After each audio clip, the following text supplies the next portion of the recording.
जरा सोचिए कि एक सुबह आप रोजाना की तरह उठते हैं और घर से बाहर नजर दौड़ाते हैं तो आपको दूर दूर तक बर्फ की सफेद चादर दिखाई देती है। यकीन मानिए, मौसम में हुए इस बदलाव को देखकर आप भी हैरान रह जाएंगे। लेकिन हम आपको बता दें कि ये सिर्फ एक कल्पना नहीं बल्कि धरती का भविष्य है। दरअसल ऐसा माना जा रहा है कि पृथ्वी पर सालों बाद फिर से आइस एज की शुरुआत होने वाली है और इस बार धरती का तापमान इतना नीचे गिरने की संभावना है कि पिछले सारे रिकॉर्ड भी टूट जाएंगे। माना जा रहा है कि धरती पर ये आइस एज या हिमयुग बेहद भयानक होने वाला है। शायद अब आप सोच रहे होंगे कि पृथ्वी पर आइस एज की शुरुआत कैसे हो सकती है, क्योंकि अभी के समय में धरती का तापमान लगातार बढ़ता जा रहा है और इसकी वजह से ग्लेशियर और बर्फ के पहाड़ पिघल रहे हैं। ऐसे में अचानक से आइस एज की शुरुआत होना तो मजाक की बात लगती है, लेकिन हमें साथ ही ये नहीं भूलना चाहिए कि प्रकृति के सामने इंसान कुछ भी नहीं है। भले ही आज के समय में पॉल्यूशन और फैक्ट्रियों से निकलने वाली ग्रीन हाउस गैस की वजह से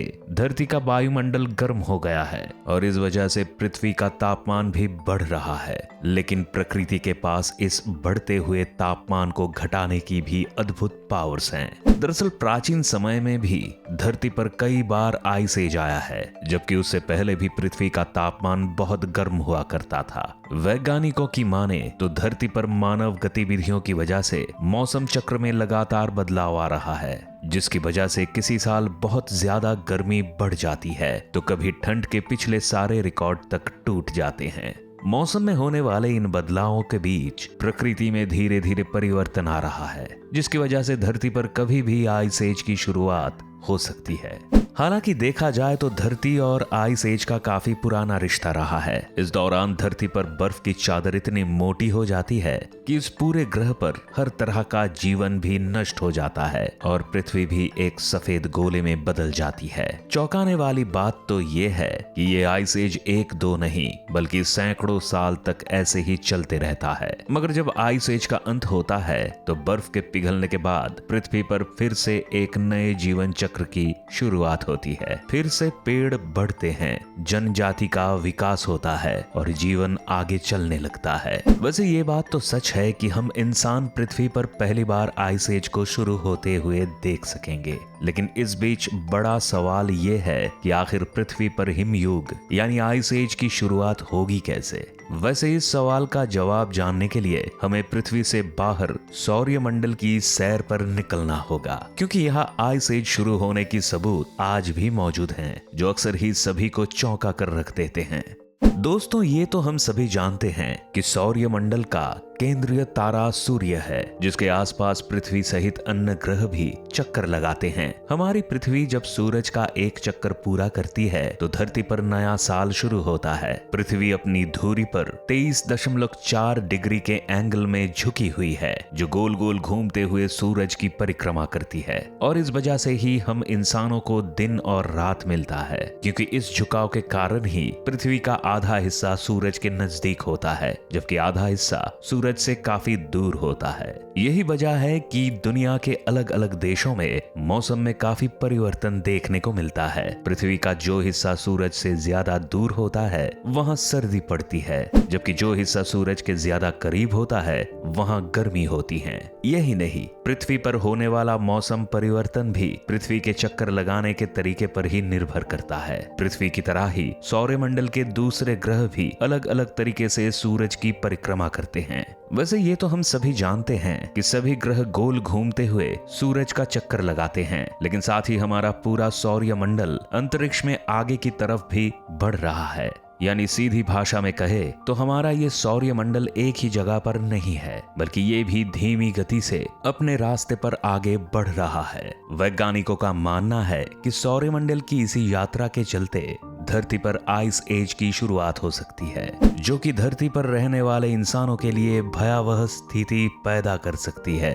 दरअसल अंतरिक्ष में धूल भरी चट्टानों से लेकर उल्का पिंड, ग्रह, अनेकों तारे, पिंड और गैस से बने हुए बादल हैं, जो क्षेत्रफल के मामले में हमारे सौरमंडल से भी कई गुना ज्यादा होता है। ऐसे में अगर हमारा सौरमंडल इन बादलों के अंदर चला जाता है तो यकीन मानिए इस स्थिति में पृथ्वी सहित अन्य ग्रहों तक सूरज की रोशनी ना के बराबर पहुंच पाएगी और सब जगह अंधकार छा जाएगा। इसके अलावा ऐसा भी नहीं है कि हमारा सौरमंडल कुछ ही दिनों में इन घने बादलों से निकलकर बाहर आ जाएगा, क्योंकि ये बादल काफी घने होते हैं और इनका फैलाव भी अंतरिक्ष में दूर दूर तक होता है। ऐसे में धीमी गति से यात्रा करने वाले सौरमंडल का इन घने बादलों से बाहर निकल पाना भी एक बहुत बड़ी चुनौती होगा। माना जा रहा है कि इसी चुनौती को पार करने के दौरान ही पृथ्वी पर आइस एज की शुरुआत भी हो जाएगी। वैसे देखा जाए तो ये पहली बार नहीं है जब धरती पर आइस एज होगा, क्योंकि इतिहास के अनुसार पृथ्वी पर कई महत्वपूर्ण आइस एज पहले भी हो चुके हैं। जैसे सबसे पुराना आइस एज 570 मिलियन ईयर्स से भी अधिक पुराना बताया जाता है, जो कि प्री कैम्ब्रियन काल के दौरान हुआ था। इसके अलावा प्लेइस्टोसेन युग वो समय था जब ग्लेशियन आखिरी बार देखने को मिला था।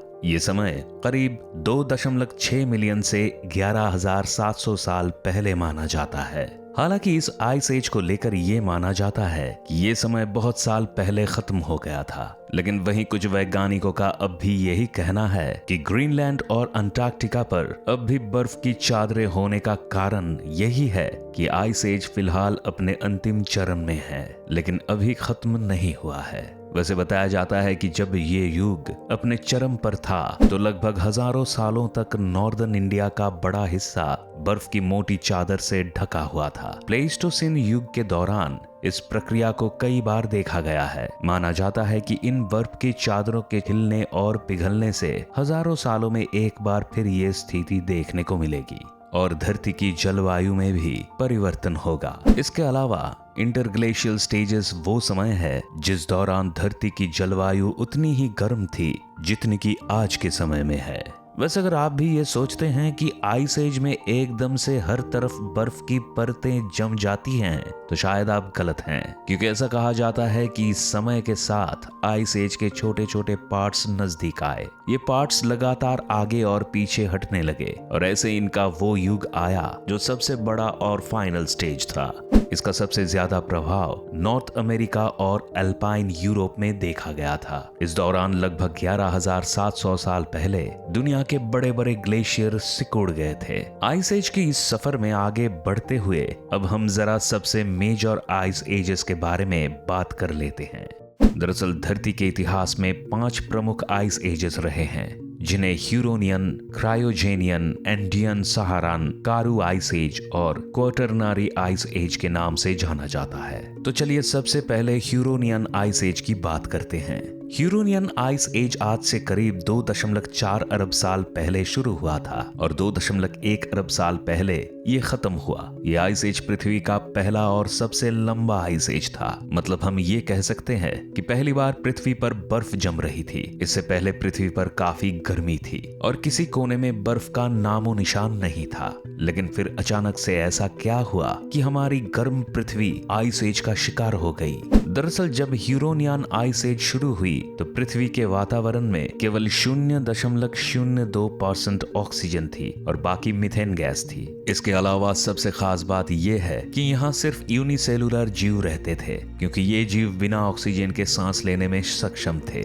आइस एज आने से मीथेन गैस, जो कि हमारे एटमॉस्फेयर को गर्म रखती थी, वो भी खत्म होने लगी। उस समय सूरज की रोशनी भी आज से काफी कम थी और वो रोशनी पृथ्वी को गर्म रखने के लिए काफी नहीं थी, जिससे कि एटमॉस्फेयर ठंडा होने लग गया और धीरे धीरे इतना ठंडा हो गया कि हर तरफ बर्फ जमने लगी और इसी वजह से ह्यूरोनियन आइस एज की शुरुआत हुई। अब इसके बाद क्रायोजेनियन आइस एज की बात करें तो ये ह्यूरोनियन आइस एज के बाद सबसे लंबा आइस एज था। ये आज से लगभग 85 से 63 करोड़ साल पहले हुआ था और पिछले 1 अरब सालों का सबसे भयंकर आइस एज माना जाता है। इस आइस एज में पूरी पृथ्वी बर्फ से ढक गई थी, जिसके बाद जहां तक देखो पृथ्वी सफेद नजर आने लगी थी। अब बारी आती है एंडियन सहारान की। कहा जाता है कि एंडियन सहारान एक बहुत छोटा आइस एज था जो कि आज से करीब 46 से 43 करोड़ साल पहले घटा था, जबकि कारू आइस एज का इतिहास करीब 36 से 26 करोड़ साल पहले का बताया जाता है। इस दौरान पृथ्वी पर काफी अधिक मात्रा में पेड़ पौधे पाए जाते थे। कहते हैं इस समय वायुमंडल में कार्बन डाइऑक्साइड कम और ऑक्सीजन की मात्रा बहुत ज्यादा हो गई थी, जिसके कारण से पृथ्वी का तापमान काफी गिर गया और इसी वजह से आइस एज शुरू हो गया। अब सबसे आखिरी में आता है क्वाटरनरी आइस एज। लोगों का ये मानना है कि ये आइस एज लगभग 11,700 साल पहले खत्म हो गया, लेकिन अब भी कुछ जानकार ये कहते हैं कि ये आइस एज अभी भी चल रहा है। ये आइस एज लगभग 25 लाख साल पहले शुरू हुआ था और इसकी खास बात है कि इस आइस एज में टेम्परेचर और आइस का प्रकोप ऊपर नीचे होता था, जिसके कारण समुद्र के पानी का स्तर भी ऊपर नीचे होता रहता है। हालांकि कुछ वैज्ञानिक ये भी मानते हैं कि ये आइस एज अपनी चरम सीमा पर है और ग्रीनलैंड और अंटार्कटिका जैसे इलाकों पर इसके कारण ही बर्फ की चादरें मौजूद हैं। अब इन सभी बातों में कितनी सच्चाई है ये तो वक्त आने पर ही पता चलेगा, लेकिन आइस एज की हकीकत से भी मुंह नहीं मोड़ा जा सकता, जिसके कारण कई इलाके आज भी बर्फ की चपेट में हैं।